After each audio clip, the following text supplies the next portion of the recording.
यहाँ हर कहानी में छुपा है एक रहस्य, कभी किसी आत्मा का तो कभी किसी सच्ची घटना का। ये है अंधेर कहानियाँ, एक ऐसी दुनिया जहाँ कल्पना और हकीकत दोनों कांप उठते हैं। अगर आपको पसंद है वो कहानियाँ जो नींदें उड़ा देती हैं और रूह तक को डरा जाती हैं, तो अभी सब्सक्राइब कीजिए अंधेर कहानियाँ को।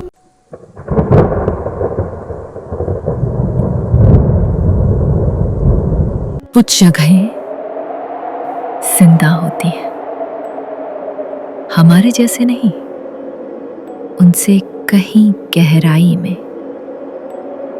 वो सांस नहीं लेती, याद करती है, और जब वो तुम्हें याद कर ले तो तुम्हें कभी नहीं भूलती। 22 साल बाद मीरा अपने गांव लौटी। गांव वही था, पर सब कुछ बदला हुआ। लोग उसे ऐसे देख रहे थे जैसे कोई भूत वापस आया हो। पर सच ये था, वो रात जब उसके माँ बाप अचानक गायब हुए थे, वो अब भी इस गांव के जहन में जिंदा थी। मीरा याद कर सकती थी वो चीखे,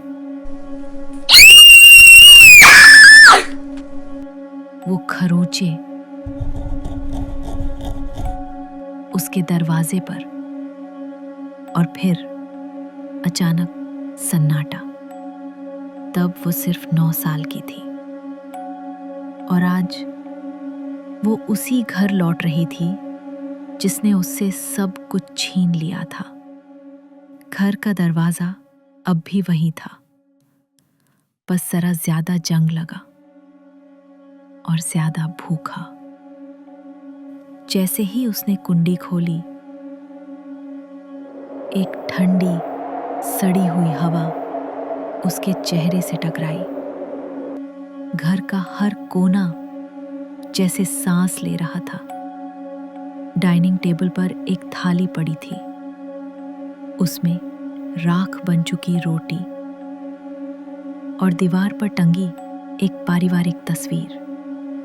पर अब उस तस्वीर में एक जोड़ी नई आंखें थी जो मीरा को घूर रही थी और चपक रही थी। कमरे का नक्शा बदल चुका था।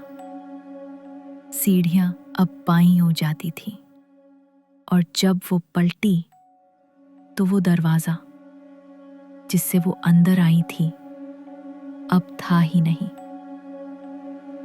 उसने अपनी पुरानी कोठरी की ओर देखा, पर वहां एक पालना झूल रहा था। उस घर में तो कभी बच्ची नहीं थी, उसे याद है।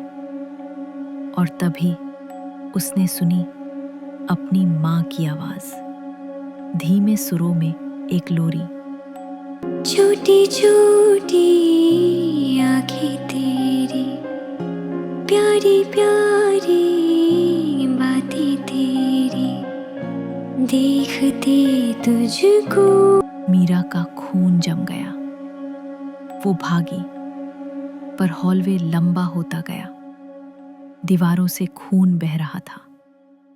आईनों में खुद की अलग अलग शक्लें। एक में वो हंस रही थी, दूसरे में चीख रही थी, तीसरे में वो अपनी आंखें नोच रही थी। बेसमेंट में वो 2 कुर्सियां थीं, खून से सनी, गरम। दीवार पर लिखा था, ये घर समय को खा जाता है, अब तू इसकी अगली थाली है। फिर उसने उन्हें देखा, माँ और पापा, जैसे कभी गए ही नहीं थे। एक ही आस्था में वहीं जमे हुए। उनकी खुली आंखों में डर जम चुका था। मीरा पीछे हटी, और जमीन टूट गई। वो गिरी एक ऐसे कमरे में जहां सिर्फ आईने थे, हर आईना एक अलग मीरा। बीच में एक मोमबत्ती जिसकी लौ कुछ कह रही थी। लौ बोलती है, तू कभी नहीं बची मीरा, जो 22 साल पहले इस घर से बाहर गया। वो तू नहीं थी, वो ये घर था, तेरे जिस्म को पहनकर। कुछ घर ईंट और पत्थर से नहीं बनते, वो बनते हैं दुख से। और जब वो तुम्हारा नाम याद कर ले तो तुम्हारा स्वाद कभी नहीं भूलते।